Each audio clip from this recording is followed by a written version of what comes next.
The coronavirus has put a lot of pressure, of course, on Iran. Iran has been very likely understating the amount of cases it has. One report says that they've understated the amount of cases that they have in Iran by something like 80%. The foundation that the Ayatollahs are standing on, in the minds of some experts, is increasingly shaky.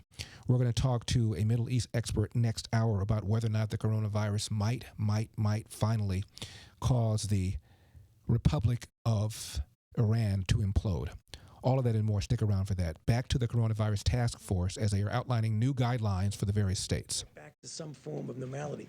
The one thing I liked about it that Dr. Birx said so well is that no matter what phase you're in, there are certain fundamental things that we've done that are not like it was in September and October. You want to call it the new normal, you can call it whatever you want. But even if you are in phase 1, 2, 3, it's not okay, game over. It's not. It's going to be a way that we protect ourselves because, as we know, and as I've said from this podium, it may very well be, as we go the cycle around, that there'll be this virus that wants to come back to us. I think we're going to be able to handle that. Thank you. Thank you. Mr. President. Go ahead, Dr. Fauci. Dr. Fauci, so I assume that there's also a phase 4, which is after a vaccine is developed and available to everybody. So, question on phase 3 being the new normal. Are we, during that phase, going to be able to see things like packed arenas for sporting events, large crowds, concerts? The answer is, it is conceivable that we will be able to do that. I think there will always have to be attention to making sure that we don't do all that packing in together. I think we'll be able to have sports events in that phase where you actually have participants there. I'm not sure you're going to be able to do that uniformly and evenly temporally with everyone, but when people get to that phase, paying attention to the fact that if there is a rebound of any sort, that when you're in that phase, you can respond to that, or you put it back and go in the other way. So the flexibility is that there may be some setbacks. I mean, let's face it, this is uncharted water. There may be some setbacks that we may have to pull back a little and then go forward. But John, the direct answer to your question, I do see us getting more towards normal. Mr. President. Mr. President, if you take a look at the gating criteria as outlined in these guidelines, there are at least a handful of states. I just looked at the trend lines: Idaho, Wyoming, Hawaii, Montana. That look like they've already satisfied that gating criteria. Right. In your call with the governors this afternoon, did you hear back from any states who said, "We're already there, we could start the process now"? I did. I heard from a number of governors that said they're in very good shape. I also heard not only from the call, but I heard from some of the governors previous, and I think you'll have some very good things to report over the next few days about states opening up.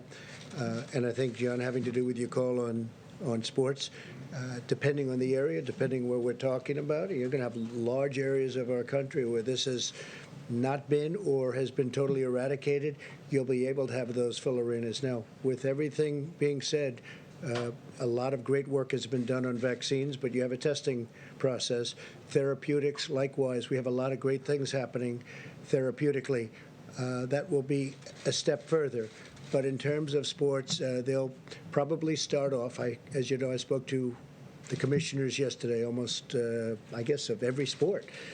And many of them are going to be starting without the fans. So it'll be made for television, the good old days, made for television. And it'll go that way, and then fans will start coming in. Maybe they'll be separated by 2 seats. And then ultimately, we want to have packed arenas. When the virus is gone, we're going to have packed arenas, and we're going to be back to enjoying sports the way they're supposed to be. And the same thing can be said for restaurants. So at a certain point in time, when the virus is gone, we're going to be back to normal. Mr. President, please go ahead. Mr. President and the doctors, can you clarify then, is the 30-day period to stop the spread, are those mitigation efforts still in place, or have they been replaced by this new guidance? Well, they're going to be in place to a large extent, and it also depends on the governors what they want to do. You have very different states. If you look at Montana, Wyoming, North Dakota.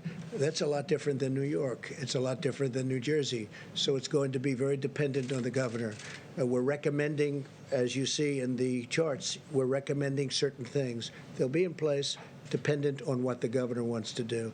If we see something wrong, we will be expressing ourselves very strongly. Please go ahead. Thank you, Mr. President. Does this mean that states such as Montana and Utah that already meet that gating period, will they be able to go to phase one as early as, say, tomorrow if the governor decides? You're talking about those states that are in great shape already? Yes. They will be able to go literally tomorrow, yes, because they've met all of the guidelines if you go back. You're going back 14 days. You're going back even a month.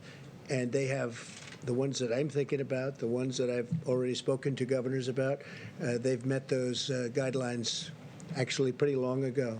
Mr. President. Mr. President, what's your message to those protesters we saw a lot in Michigan, but in other states that are saying that they are refusing to comply with the stay-at-home orders issued by governors and local officials? I mean, isn't it important for everybody to go along with this as we go through these phases? So much to get to between now and the close of the program. I want to try to get to Chris Cuomo's harangue on how he doesn't like his job anymore because of all the nasty things people say about him when he's in public.